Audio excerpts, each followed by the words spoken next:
At Christmas dinner, my brother said, "Time to move out," so I showed him the property deed. It was snowing that night in Chicago, the kind of heavy, silent snow that makes the world outside feel distant and forgiving. Inside the McAdams family estate, however, forgiveness was in short supply. The dining room glowed with soft candlelight, the kind my mother insisted on using for presentation, even though she couldn't remember the last time she'd cooked anything herself. The table was set for 8, but the tension made it feel crowded. Silver cutlery, crystal glasses, cloth napkins folded into swans. Everything appeared perfect if you didn't know us. I had returned home 2 years ago, not because I was broke, and not because I needed saving, but because the people who tried to erase me never thought to check who really held the pen. Tonight, they were about to learn. My name is Rachel McAdams. I'm 35 years old, and I used to design product roadmaps for one of the top wearable tech firms in San Francisco. That is, until a colleague I mentored walked into a boardroom and presented my work as her own. I confronted her. She cried. HR scheduled a meeting. By the time it was over, I was told I'd become a disruption to team cohesion. 2 weeks later, I boxed up 7 years of strategy, innovation, and long nights, then flew back to Chicago and moved into the McAdams family home alone. The irony wasn't lost on me. My brother Daniel had always said I'd be the one to flame out. I just never expected it to happen this publicly. But losing my job wasn't the hardest part. The hardest part was watching my parents quietly agree with the decision, offering me a guest room in the back wing like I was an embarrassed cousin visiting from out of state. Daniel, of course, had inherited the family business after my father stepped down. McAdams Holdings was once a respected name in Midwestern property development, but under Daniel, it had become something else entirely. I saw the signs: early empty investments, inflated valuations, ridiculous tax shelters, but I wasn't in the room where decisions were made. I was the little sister who chose gadgets over legacy, as my mother liked to say. Still, I stayed, I watched, and I waited. Now, 2 years later, I sat at the far end of the table, across from Daniel and his wife Julia, who wore a smile so polished it could cut glass. My father sat silent at the head, nursing his third glass of scotch, while my mother pretended not to notice. The roasted goose sat untouched. Nora, the housekeeper, had just refilled my water when Daniel cleared his throat. "Rachel," he said casually, as if he were asking me to pass the salt. "You've been here a while. I think it's time we all agreed that this setup has run its course." He didn't look at me when he spoke. He never did. He looked at Julia, who gave him a slight nod. "We've had an offer, a strong one. Developers want the land. They're ready to move quickly. And frankly, it's not fair to keep holding on to this place just for nostalgia. You'll need to move out by the new year." I glanced around the table. My mother was dabbing the corners of her mouth with a linen napkin, pretending to be surprised. My father shifted slightly but said nothing. Julia sipped her wine like someone who thought she'd finally won. I counted to 3, picked up my glass, and drank slowly, letting the room simmer. "That's interesting," I said, setting my glass down with care. "Tell me more about these developers." Daniel smirked. "Big firm out of New York, clean records, strong cash, pre-approved funding. You wouldn't understand the details, but it's a smart deal." I smiled. "Just enough. Actually, I do understand. That's why I had my legal team vet them 2 months ago.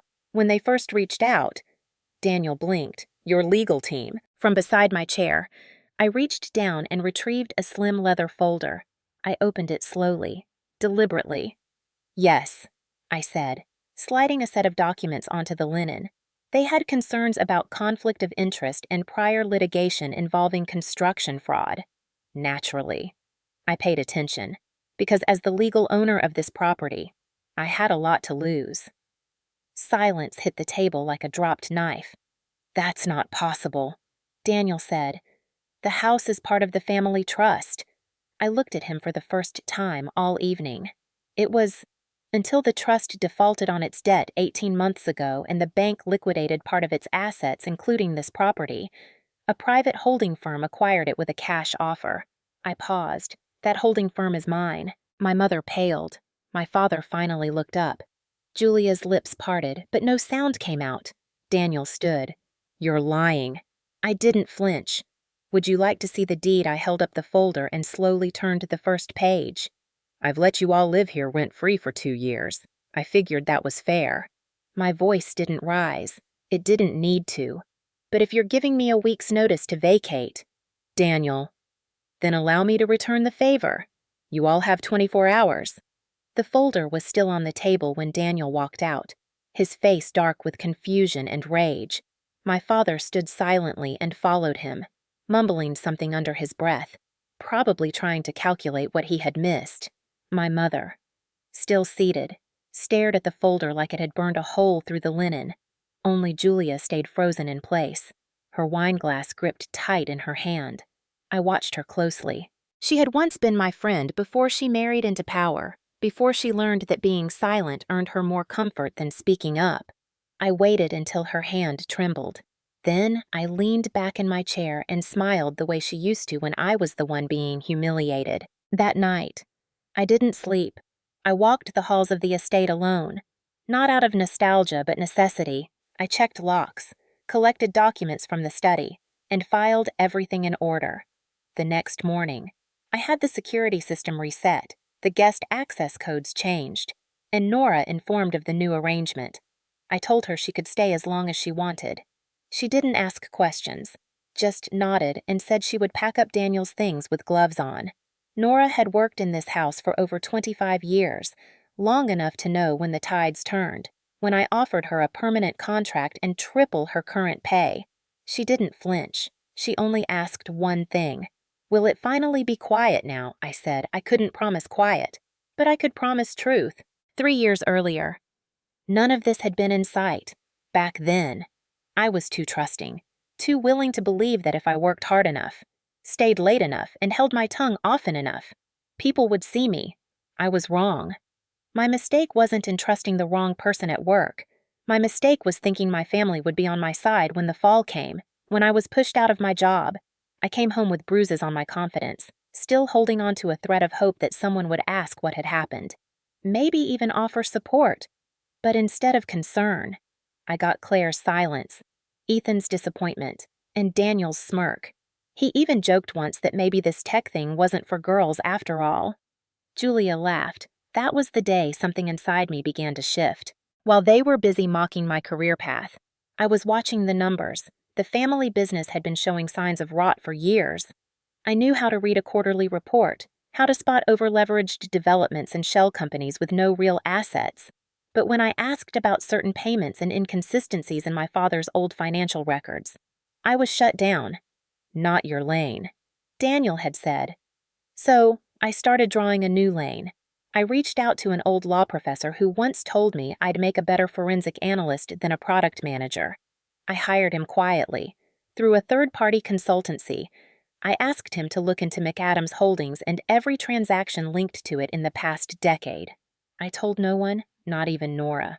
The deeper we looked, the worse it got. Loans taken in the company's name to buy personal property, missing pension contributions, a joint account in the Cayman Islands shared between Daniel and Julia. Even Claire, who once prided herself on class, had signed off on inflated charity partnerships that funneled funds back into Ethan's private real estate projects. I didn't say a word. I waited, and in that time, I began to rebuild myself quietly. I consulted for a startup under a pseudonym. I invested in 2 early-stage tech incubators. I bought the family estate the moment it hit the distressed assets list, using a holding company set up by my professor's firm. Everything I did had one purpose, not revenge, but readiness. By the time the Christmas dinner arrived, I wasn't angry anymore. I had moved past needing them to understand. I just needed them to stop pretending they were untouchable. But even then, I didn't expect what would happen next. Daniel came back the following afternoon, not to apologize, but to demand I reverse whatever stunt I'd pulled. He threatened legal action, public scandal, even told me he'd call in every favor the family had at City Hall. I told him I welcomed the lawsuit. Discovery can be enlightening. I said. He turned red. Julia stood behind him, arms folded, but said nothing. I gave them one last offer: walk away, take a settlement, and never speak my name again. Daniel laughed in my face. He called me petty. He called me unstable. Then he said something I'll never forget. You'll always be the broken one. The house may be yours on paper, but we both know who really belongs here. I said nothing then, just watched as they left, slamming the front door like it still belonged to them. Later that night, I opened a drawer in Ethan's study and retrieved the original ledger I had found months ago. I ran my fingers over the edges of the pages, each one filled with proof that their empire wasn't built on legacy. It was built on lies. The original ledger I had recovered wasn't stored with other files in the office safe or hidden behind false drawers.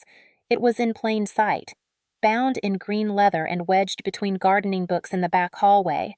That alone told me everything I needed to know about how careless they had become.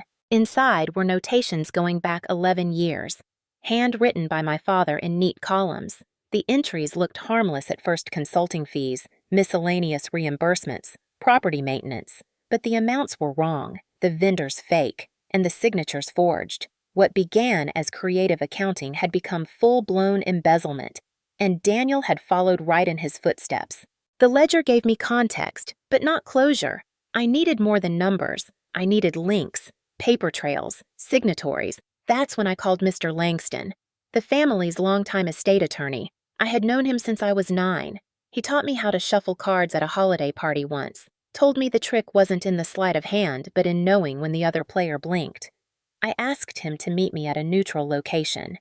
We sat in the back of a quiet coffee shop off Ashland Avenue, where the scent of roasted beans covered any tension in the air. I didn't waste time with pleasantries. I placed the ledger on the table and said, "I need to know if you've seen this before." He didn't touch it, just studied it like he was calculating how far off the ground he was standing. "Finally," he said. "Where did you find it?" I told him.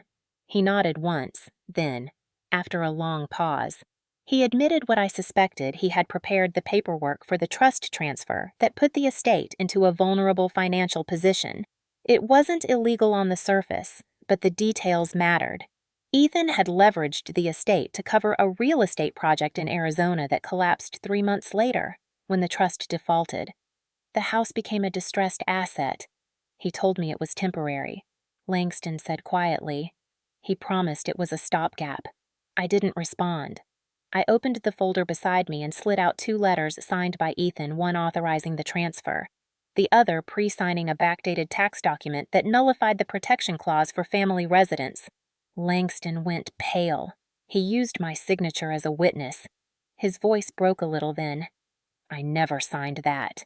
In that moment, I realized something I hadn't before. I wasn't the only one they had lied to. I wasn't the only one used and dismissed. I told Langston he had a choice. He could testify when the time came, or he could disappear with a severance I'd already arranged in a blind trust. To my surprise, he looked relieved. "I'll testify," he said. "They thought I was too old to notice, but I noticed everything." I nodded. We shook hands. And just like that, another piece moved quietly into place. Back at the estate, I began consolidating. The new ownership was official, but I still needed to make sure every signature tied to the house aligned with my holding firm. I called in an appraiser, had every inch of the property documented, and sent copies of all findings to a compliance team I trusted. I did not want loopholes. I wanted proof. While I worked, Daniel tried to smear me in the press. An anonymous tip landed on a local blog claiming I had manipulated our Aunt Vivian into changing her will. It wasn't subtle, and it wasn't smart, because what Daniel didn't know was that I had found Aunt Vivian's original will 3 years earlier, hidden in a folder labeled tax drafts in our father's basement study. The will named me as primary heir to the estate, citing my dedication to education and innovation, 2 things the rest of the family mocked at every dinner table. But that will had never been filed. Instead, a newer one had surfaced after Vivian's sudden death, naming Daniel and Ethan as joint beneficiaries. The timing was suspicious. The signature was rushed, and the witness, Julia. The same Julia who had once whispered to me over wine that she would sign anything to keep Daniel happy. I remembered the way her hand shook that night, not from guilt, but from fear. I now had the original will, forensic analysis showing discrepancies in the ink age, and a digital log of hospital security footage from the night Aunt Vivian died. I hadn't planned on using all of it, but Daniel kept pushing. He threatened litigation, asset freezes, even hinted at defamation. He left one voicemail that ended with, "You think you've won. But this house, this company, this family, it's ours. You were just passing through." I played that voicemail twice. Then I filed it under Evidence A. The next step was clear. It wasn't just about the house anymore. It was about the company, about the empire they were still using to prop up their image. And I had a plan for that too, because while Daniel had been building facades, I had been quietly buying votes. 2 years before Daniel tried to evict me from the house, I started buying pieces of the company he thought he owned. Not directly. Of course, that would have triggered alarms. I used proxy investors, angel groups I'd worked with during my consulting days, and shell companies formed in Delaware and the Isle of Man. The goal wasn't to cause disruption. It was to earn voting rights. Quietly. One transaction at a time. McAdams Holdings was privately held, but a portion of its shares were in circulation through a legacy family partnership agreement that allowed outside investment. My father had once said the clause was a mistake, a leftover from an era when the company needed outside capital. What he didn't know was that it would be the same clause that unraveled him. By the time I returned to Chicago, I controlled just under 18% of the total voting shares. By the time Daniel tried to sell the family estate, that number had risen to 27. What made it more satisfying was that most of my stake had come from distressed trust liquidations funds Daniel himself had forced to close when he leveraged overextended assets to cover his Dubai losses. The shares weren't cheap, but I wasn't trying to be frugal. I was buying leverage, and once I crossed the 30% threshold, I had legal grounds to trigger a special shareholders meeting without executive approval. The week after the Christmas dinner, I did exactly that. I remember the moment the notification hit the inbox of every major partner. The subject line was simple: Request for Extraordinary General Meeting, McAdams Holdings. No accusations, no threats. Just an official request, time-stamped, legally sound, and backed by voting weight that couldn't be ignored. Daniel must have seen it within minutes. He called 3 times. I didn't pick up. Instead, I called Angela Ortiz, CEO of a nonprofit tech incubator I had supported years ago. She had once told me that change never comes from the center, it comes from the margins, from the people who were never supposed to lead. I asked her if she would consider serving on a temporary governance review panel. She said yes before I finished the sentence. What followed in the next 10 days was what I can only describe as controlled chaos. Daniel tried to rally the remaining family-aligned investors, using every favor and name drop he could muster. Julia went on local news to do a PR interview about preserving family values in business. My mother hosted a brunch at the country club trying to smooth things over. It didn't matter. The documents spoke louder. So did the forensic audit I commissioned through a third-party compliance firm, which outlined over 40 instances of financial misconduct, including suspicious licensing fees, inflated development costs, and diverted charitable funds. Each report was labeled, time-stamped, and packaged for legal counsel. During this time, I stayed quiet.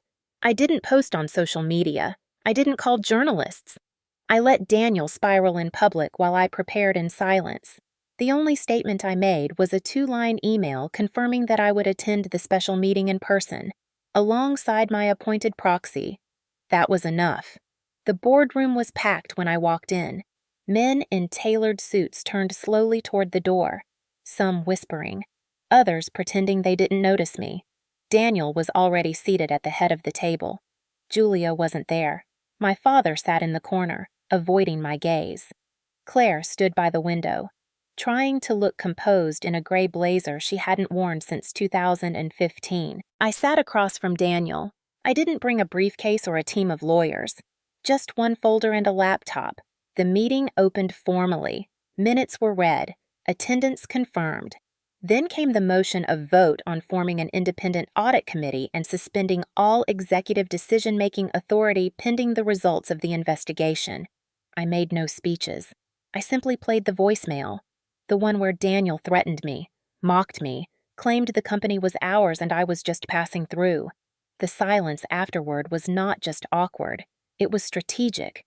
The board members didn't need convincing, they needed cover, and my documentation gave it to them. The vote passed, 6-1. My father abstained.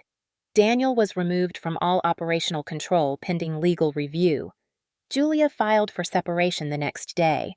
Claire left the country club board quietly and began withdrawing funds from her personal accounts. As for me, I didn't celebrate. I didn't gloat. I went back to the house, opened a bottle of wine, and emailed my lawyer to initiate the second phase. Because while they were still reeling from losing the business, they hadn't yet realized they'd also lost the story. Once Daniel lost operational control, the silence from the family was almost louder than the noise had been. Claire stopped calling altogether, which was ironic considering how many times she used to text me reminders about manners, obligations, and dress codes. Ethan retreated to his lake house, or so I was told, and refused to take calls from the remaining board members. Julia filed for divorce quietly, requesting her maiden name and sole custody of a French bulldog named Milo. Daniel stayed mostly out of sight, except for one terse email to the board claiming the vote had been coerced. He attached no proof. He didn't need to. Everyone already knew it wasn't. While they processed their own downfall, I focused on the documentation. The thing about people who lie professionally is they tend to get sloppy when they think no one's watching. They reuse tactics. They recycle names. They hide paper trails in obvious places, assuming no one will question authority. But I had spent the past 2 years watching, and I knew where to look. The most damning document came not from the ledger or the trust, but from a notarized letter misfiled in a maintenance folder from 3 years ago. It was a transfer confirmation, showing a silent equity trade made between Daniel and a developer who had since gone bankrupt. The signature wasn't Daniel's, it was mine, forged, sloppy. I brought the letter to a handwriting expert who had previously worked with the state attorney's office. Within hours, he confirmed what I already suspected. The signature was fabricated. Worse, it had been used to leverage debt from my own dormant trust account, one I hadn't touched since college. That explained the missing funds I discovered a year prior, the unexplained withdrawals buried in quarterly summaries, disguised as advanced estate planning. It wasn't just manipulation, it was theft. Armed with evidence, I met with the family's former financial auditor, a man named Calvin who had retired early after what the family called creative differences. When I asked him about the discrepancies, he didn't deny them. In fact, he opened a folder he'd been saving for years. I knew this day would come. He said, inside were backup files, emails between Ethan and Daniel, expense approvals that bypassed board oversight, and digital receipts showing internal accounts being drained and funneled offshore. What Calvin gave me wasn't just proof of negligence. It was a map. From that map, I traced funds back to a charity initiative Daniel had launched in Aunt Vivian's name the year she died. On the surface, it looked generous education grants, youth leadership programs, tech outreach. But the back end showed something else entirely. Funds had been redirected through a dummy foundation in Nevada and then into an LLC registered to a private address in Boston. That LLC belonged to Julia. The charity had never operated. The programs never existed. It was a front. At this point, I had enough to take them all down, but I wasn't rushing. I needed timing. I needed the pressure to come not just from me, but from within the systems they had exploited. I compiled everything into a single encrypted drive and delivered it to a law firm specializing in financial crimes and corporate fraud. I also made 3 copies, one for the authorities, one for the media, and one for myself.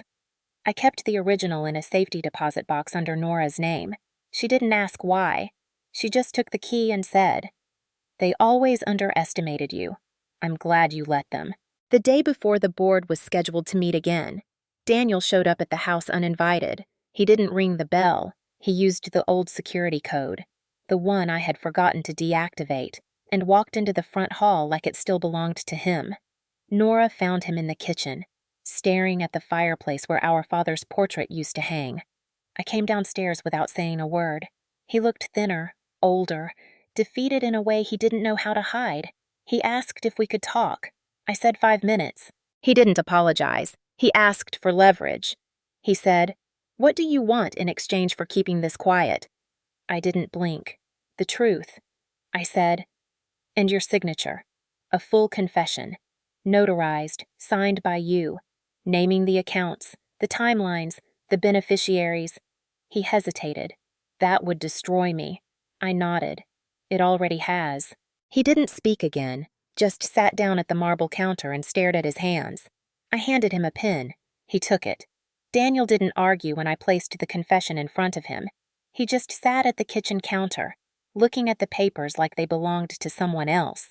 I poured him a glass of water without being asked, placed it beside the envelope, then stepped back without a word. The marble countertop between us felt colder than usual. Or maybe it was just the weight of what hung in the air. It wasn't just the end of a business dispute. It was the unraveling of a carefully curated illusion. And for once, he wasn't holding the cards. He read the pages carefully. Every paragraph named him in some form of misappropriation, financial fraud, or breach of trust. His name appeared next to offshore accounts, shell donations, and the forged signature that pulled from my trust without consent. His expression didn't shift, but I could see it in the way he stopped blinking when he reached the final page. He looked up and asked, "Will this be made public?" I said yes, calmly, because the truth has no obligation to stay private just to protect someone's comfort. He stared at the signature line for a long moment before picking up the pen. I expected him to write quickly, but he signed slowly, pressing the ink into the paper like he needed it to last. After he finished, he slid the documents toward me without making eye contact. Then he said, not bitterly but hollowly, "You were always watching." I nodded once. Someone had to. There wasn't satisfaction in that moment. No vindication, just a clean, sharp sense of closure. I placed the signed confession into the envelope, sealed it, then filed it with the rest of the evidence in the drawer I had reinforced with a lock after the Christmas dinner. I didn't offer him a ride. I didn't ask him to stay. He left the house on foot, hands in his coat pockets, shoulders slumped not from shame, but from the unfamiliar weight of consequence. The next morning, I submitted the packet to the SEC with a time-stamped legal affidavit and digital backup. I also forwarded a copy to the McAdams Holdings Board, along with a request to appoint an interim review committee. The email was brief, no rhetoric, just facts. Daniel's signature was on every sheet. The committee formed within 72 hours. The legal department, which had spent years turning a blind eye, began quietly offloading responsibility. I didn't blame them. I had seen enough to know how many people had played along to keep their jobs. The difference now was that silence had a cost, and I was done covering it for them. Meanwhile, I met with the foundation team I had proposed during the audit. For years, Daniel and Julia had used Aunt Vivian's name for a fictitious charity that served no one. I intended to reclaim it. I worked with Angela Ortiz and 3 others to draft the structure for what would become the Vivian Fund, a nonprofit tech and business program for underrepresented youth in the Midwest. It wasn't just a statement, it was restitution, and it would be built using funds recovered from the dissolved shell entities Daniel had once used to pay for first-class flights and designer watches. Not long after, my father showed up at the estate. He didn't ask to come in. He stood just inside the gate and waited. I met him in the driveway. He looked tired, not just in his eyes, but in the way he leaned on the words he hadn't yet said. "Is there any way to undo this?" he asked. And I knew he meant more than the legal fallout. I didn't lie to him. I said no. What's been done isn't reversible. You covered for Daniel. You taught him this. You let it happen while pretending I was the problem. He flinched but didn't deny it. "I thought you were trying to ruin us," he whispered. I shook my head. I was the only one trying to keep us from falling apart. He didn't argue. He left a manila folder on the hood of his car and walked away. I opened it after he was gone. Inside were handwritten notes from years ago memos, drafts of old letters, and one marked in red ink, "Rachel has a point. Review the books." He had known, at some point. He had seen it too, but he chose loyalty over truth, and truth doesn't wait forever. That night, I lit a fire in the same fireplace where he used to tell stories about legacy and honor. I didn't burn the folder. I kept it, not as a trophy, but as a record, because legacies don't begin with pride. They begin with accountability, and from that point on, the rebuilding would happen on my terms. 3 weeks after Daniel's confession was submitted, the investigation widened. Federal compliance officers began reviewing every contract issued under his name in the past 5 years. I didn't interfere. I sent in what was requested, signed what was needed, and let the evidence speak louder than anything I could have said. Meanwhile, inside the house, something had shifted. It was quieter, not just in sound, but in spirit. The tension that used to sit in the air like static had dissolved. The rooms no longer felt like battlefields. They felt like rooms again. I had Nora change the curtains in the dining room, removing the heavy velvet drapes my mother insisted on, and replacing them with simple linen panels. The sun came through differently after that. I donated the antique portraits to a museum archive. The one of Ethan in his early years was boxed and sent to him with a note. "Take care of your history. I'm writing mine." I didn't expect a reply, and none came. The rest of the house followed the same rhythm. Rooms once filled with posturing and tension were stripped of their excess and cleared for something more practical. It wasn't renovation. It was reclamation. That month, I invited Angela Ortiz to visit the estate. We walked the long hallway where family photographs once hung in chronological pride. I told her I had a new idea. Instead of holding on to the house as a symbol of what was lost, I wanted to transform it, not into another company headquarters, not into a private retreat, but into something that served the people who never would have been allowed past its gates before. A tech and business center, offering workshops, mentorship, and startup incubators for underrepresented youth across Chicago. Angela didn't speak for a moment. Then she smiled. "You're not just moving on. You're rewriting the map." I began the application process immediately. The estate was rezoned for education use. I hired an architectural team to make modifications convert the west wing into classrooms, the east into co-working space, and the top floor into temporary housing for visiting mentors. I kept one room for myself, not as a residence, but as an anchor, a quiet study overlooking the lake where I could work, read, and remind myself why I started this journey in the first place. I had no intention of erasing the past. I just refused to be defined by it. The public announcement came in mid-April. The press tried to turn it into a redemption story, calling me the heiress who turned her family's shame into social good. I ignored the headlines. What mattered were the applications that came in the first week. Over 200 students from the South Side alone expressed interest. Their ideas were sharp. Their letters were honest. Most of them began with the same phrase: "I never thought I'd be allowed into a place like this." That was the moment I knew we were building the right thing. Claire called me shortly after. She didn't ask for anything. She just said she heard about the transformation and wanted to visit. If that was allowed, I told her it was. She came the following Thursday, wearing flats instead of heels, and brought a box of old books she thought the students might like. She didn't mention Ethan. She didn't ask about Daniel. We walked the garden together in silence until she stopped near the greenhouse and said, "You're better than all of us. Rachel." I looked at her, steady and calm. "I'm just finally being myself. You all taught me how not to be." That night, I stayed in the study alone and reread the letter Aunt Vivian had written years ago. It was tucked between 2 property ledgers, addressed to me in her sweeping cursive. In it, she wrote, "They will never see you until they need you. Don't wait for them. Build anyway." I folded it gently and placed it in a glass frame on my desk. Because that line wasn't advice, it was permission. The house had once been a symbol of legacy, tradition, and silence. Now it was full of sound of keyboards clicking, of laughter echoing through halls, of kids asking questions no one had ever taken the time to answer. And every time I walked past the old dining room, I remembered that night when Daniel said I had no place here. The irony was, by trying to push me out, he handed me the keys, not just to the house, but to the future it could hold. The first student walked through the front door of the estate on a Tuesday morning in early June. He was 17, tall, unsure of where to put his backpack, and visibly stunned by the space around him.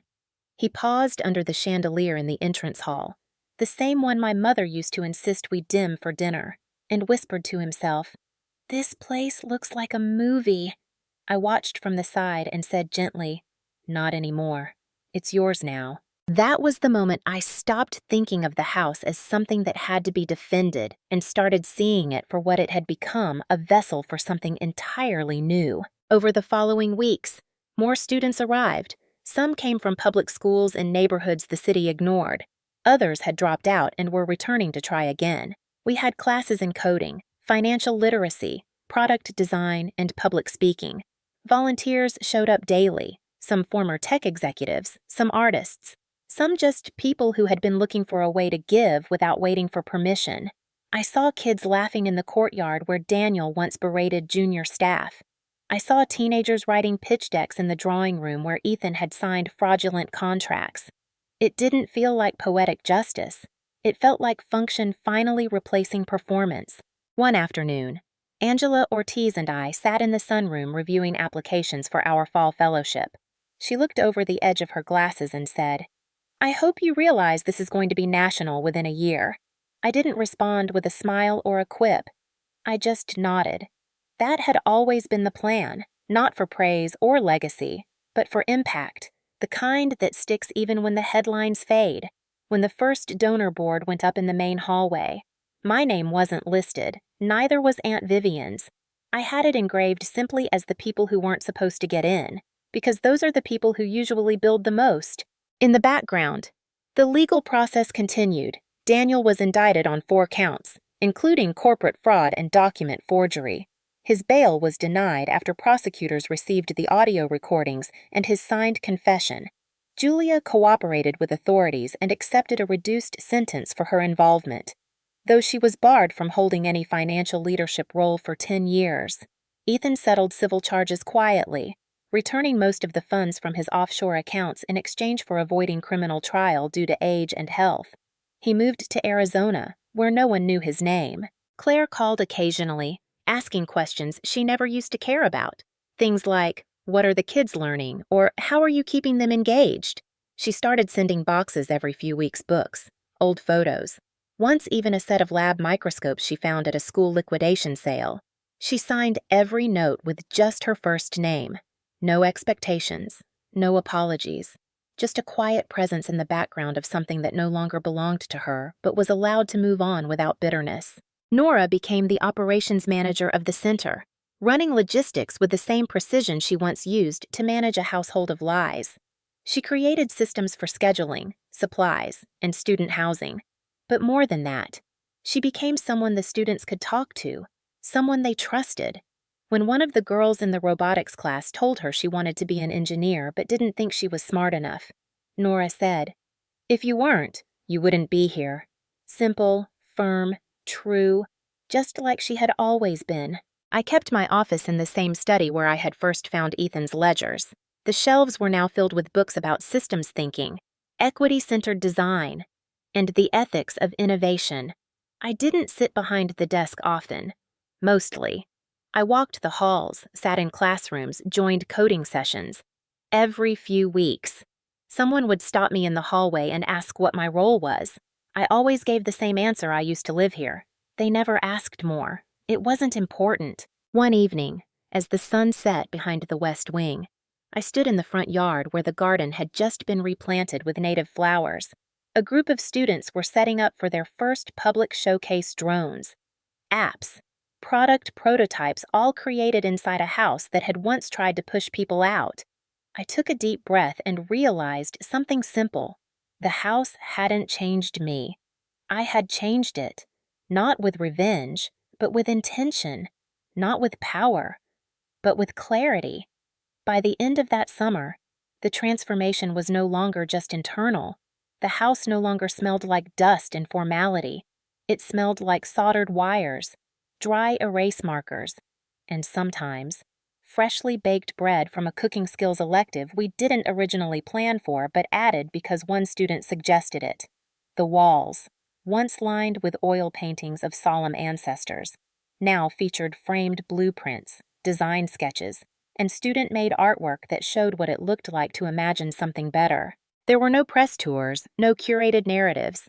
We didn't need to tell anyone what we were doing. The work spoke for itself. One morning in early September, I got a message from a woman named Gabrielle who said she worked at the same startup that fired me years ago. She'd been a junior designer when I left, barely noticed, always quiet in meetings. She wrote, "I found your name listed in a funding report linked to the Vivian Fund. I just wanted to say thank you. Watching you rebuild this gave me permission to leave." I read it 3 times, then deleted it without replying. Not because I didn't care, but because she didn't owe me anything. No one did. That's the thing about freedom, it doesn't need acknowledgement to be real. Later that week, the first cohort of students presented their final projects. One girl built a budgeting app designed for families with irregular income. Another group built a drone prototype that delivered first aid kits to hard-to-reach areas. A boy who once said he hated math taught a workshop to younger students about logical thinking and everyday decisions. I sat quietly in the back during all of it, letting them take the room. The most powerful moments are often the quiet ones, when someone who thought they didn't belong takes up space without apology, when no one asks them to shrink or explain. After the showcase ended, I walked into the old conference room that used to host family meetings. The long table was still there, but the chairs had been replaced with softer ones. The walls were bare except for one framed sentence printed in black serif font: "Use your seat wisely," or "Make room for someone else." I hadn't designed that. One of the students had put it up last week without asking. I didn't take it down. I just added a small sticker below it with a single word: "Noted." The next day, I received a certified letter from a legal office in Boston. Julia had signed over her last remaining claim to McAdams Holdings, dissolving her name from all future affiliations. She included a note, handwritten, folded neatly behind the formal paperwork. It said, "I believed him because it was easier. You didn't. I regret that." There was no signature, just an old photograph of us from college, before the marriage, before the lies. We were sitting on the floor of a dorm hallway, barefoot, eating instant noodles, arguing about whether leadership meant sacrifice or vision. I remembered that version of her. I hoped she'd find her way back. That night, Claire called again. She had been attending community workshops at a local library and wanted to start tutoring in reading comprehension. She asked if we needed volunteers. I said we always did. She came in the following week, not as my mother, but as Claire, a woman in her 60s with no agenda, standing in front of 3 middle schoolers trying to explain the structure of a paragraph. I watched from the doorway for a minute before heading back upstairs. Some things don't need fixing. They just need a different room to begin again. The final audit of the company's finances came through at the end of the quarter. Nearly $17 million had been recovered, redistributed, and reallocated into employee pensions, small business grants, and nonprofit partnerships. The board voted unanimously to retain the new structure. I declined the offer to become permanent CEO. Instead, I recommended someone else, a woman who had worked for years in a lower department and had quietly fixed more than she was credited for. Her name wasn't famous, but her record was clean. I told them, let's build a company that doesn't need saviors, just systems that work. And just like that, the chapter that began with a chair being pulled out from under me ended with a new seat being built for someone else. I didn't need to sit at the head of the table. I just needed to know that next time. The table would be open to people who had never been invited before. On the first anniversary of the center's opening, we didn't throw a gala or send out press releases. We held a potluck. The students voted on it unanimously, saying they preferred something real instead of anything polished. So that Saturday afternoon, the front lawn was covered in picnic blankets, collapsible tables, folding chairs, and trays of homemade food labeled in Sharpie on index cards. I brought lemonade, Nora brought her famous roast chicken, Claire baked apple crumble that disappeared in 20 minutes. It wasn't extravagant, but it was honest, and maybe that was the point. Around 4 o'clock, one of the students stood on the garden steps and asked if I'd speak. I hesitated, not because I didn't have words, but because I knew they didn't need a speech from me. Still, I stepped forward. I looked out at kids who had once been told they weren't enough, volunteers who had quietly shown up week after week, and mentors who had left six-figure careers to teach for nothing but gratitude. And I said simply, this house was once a place that judged who walked through its doors. Now it opens them. That's because of you, not me. So thank you for building something better. That night, after everyone had gone and the last plate had been washed, I returned to the study where it all began. The framed letter from Aunt Vivian still sat on the shelf, her handwriting now so familiar I could recite it without reading. I opened the drawer where I kept the earliest documents, Daniel's confession, the old financial audits, Ethan's original ledger, and paused. I didn't feel anger anymore. I didn't feel pity either. What I felt was closure. They had taken from me. Yes, but they had also taught me what not to become. And in some strange way, that might have been the most valuable lesson they could offer. Later that week, I visited the small coffee shop on Belmont Avenue where I used to meet a friend from my startup days. It hadn't changed much. Same uneven tiles, same barista with the silver nose ring. I sat in the corner seat by the window and opened my notebook. Not a laptop, not a tablet, just a blank page and a pen.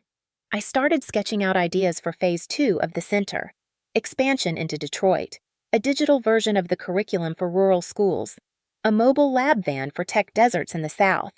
I wrote quickly, not because of urgency, but because the vision was clear now. The work had outgrown the house, and that was a good thing. A few days later, I received a letter from the state's Department of Education. The center had been nominated for an Innovation in Equity Award, based on outcomes in student retention and measurable impact. I didn't care much for plaques or ceremonies, but something about the phrasing of that letter made me pause. It said, in recognition of lasting change through community-led transformation. There was a time when I might have read that as language designed to impress funders, but now, I read it as validation, quiet, earned, and permanent. Before the end of the month, I took one last walk through the upper floor of the estate. The old master bedroom had been converted into a project room with large whiteboards and rows of monitors. The place where my mother once stored fur coats now held student lockers. The closet where my father once hid deeds and tax documents now housed STEM kits and soldering tools. Every corner of that space had been stripped of pretense and refilled with function. As I walked through, I didn't feel haunted.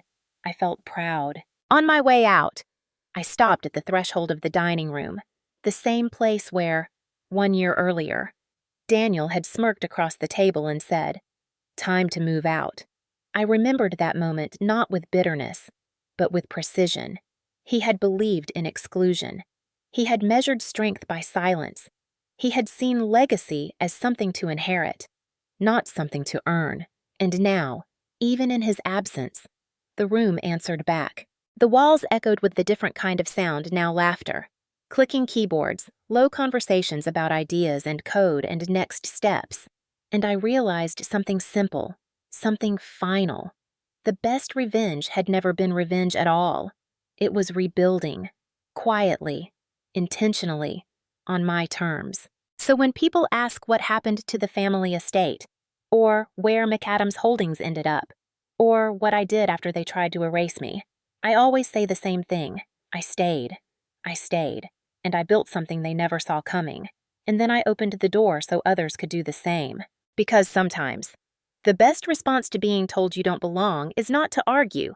It's to take the deed, sign your own name, and fill the house with voices they never expected to hear. Now let me ask you, what would you do if the place that once pushed you out suddenly belonged to you?